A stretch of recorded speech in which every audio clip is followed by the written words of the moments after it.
তো আমরা যে free fire, PUBG, call of duty এগুলো খেলি, এগুলো কিন্তু সবই ব্যাটেল রয়্যাল গেম।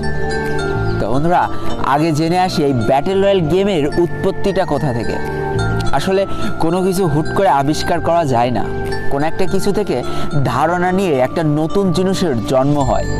তেমনই বন্ধুরা, মিশন ইম্পসিবল নামে একটা মুভি ছিল, যেটাতে একটা আইসল্যান্ডের মধ্যে কিছু মানুষ আটকা পড়ে যায় এবং একটা পর্যায়ে যে তাদেরকে বাধ্য করা হয় একজন আরেকজনকে হত্যা করার জন্য। এমন চলতে চলতে সর্বশেষ যে বেঁচে থাকে সেই হয়ে যায় জয়ী। এখান থেকে মূলত এই ব্যাটেল রয়্যাল গেমের জন্ম। এবার আসি আমাদের সকলের পছন্দের ফ্রি ফায়ার গেমটার কথায়। ফ্রি ফায়ার গেমটা কোনো একজন মানুষ সৃষ্টি করেনি, এটা একটা কোম্পানি তৈরি করেছিল, আর সেই কোম্পানিটার নাম হলো গেরিনা, যেটা 2009 সালে স্থাপিত হয়েছিল। তো এই কোম্পানির মালিক ছিল ফরেস্ট লি, এবং যেটা সিঙ্গাপুর থেকে পরিচালনা করা হচ্ছিল। 2017 সাল পর্যন্ত বেশ কয়েকটা পপুলার গেম কিন্তু তারা মার্কেটে নিয়ে আসে, কিন্তু ওইভাবে কোনো গেমই মানুষের মন জয় করতে পারে না। কিন্তু বন্ধুরা, প্রত্যেকটা জিনিসের লাইফে একটা টার্নিং পয়েন্ট থাকে।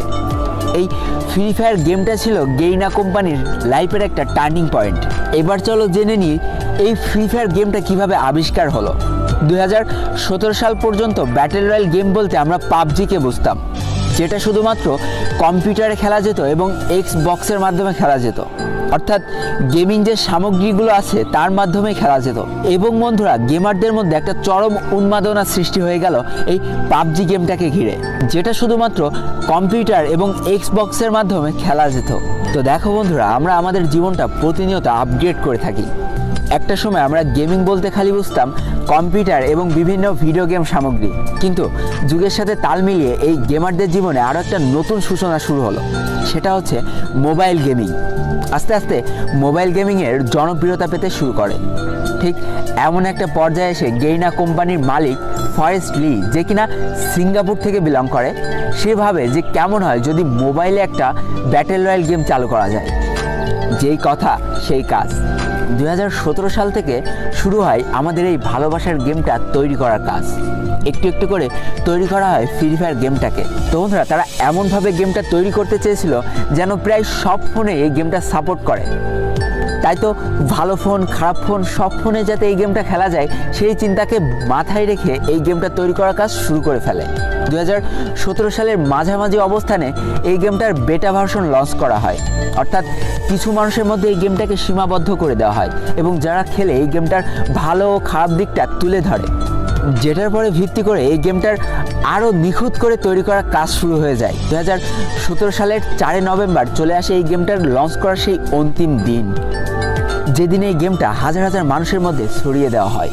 এবং এই গেমটার জনপ্রিয়তা পাওয়ার অন্যতম সেরা কারণ হলো এই গেমটা মাত্র 512 র্যামেও সাপোর্ট। কারণ বন্ধুরা, তখন আমার নিজেরই 512 র্যামের একটা ফোন ছিল, আর এটাই ছিল ফোনের প্রথম ব্যাটেল রয়্যাল গেম। তাই বন্ধুরা, যতটা না পাবজি নিয়ে মানুষের মধ্যে উন্মাদনার সৃষ্টি হয়, তার কয়েক গুণ বেশি উন্মাদনার সৃষ্টি হয়েছিল এই ফ্রি ফায়ার গেমটা নিয়ে। 2017 সালের লাস্ট ওই কয়েকটা দিনে 22টা দেশের মধ্যে টপ গেম ছিল এই ফ্রি ফায়ার গেমটা। এবং বন্ধুরা, এই গেমটার জনপ্রিয়তা এতটাই বেশি হয়ে গিয়েছিল যে সেটা দেখে 2018 সালের ফেব্রুয়ারি মাসে পাবজি তাদের মোবাইল ভার্সন লঞ্চ করে ফেলে। কিন্তু ততদিনে হয়তো অনেকখানি লেট হয়ে গিয়েছে, কারণ সেই অল্প সময়ের মধ্যে কোটি কোটি মানুষের মন কিন্তু এই গেমটা জয় করে নিতে সক্ষম হয়েছিল। তাই তো প্লে স্টোরে যে ফ্রি ফায়ার সার্চ করলে দেখা যায় 500 মিলিয়ন মানুষ এই গেমটা অলরেডি ডাউনলোড করে ফেলেছে।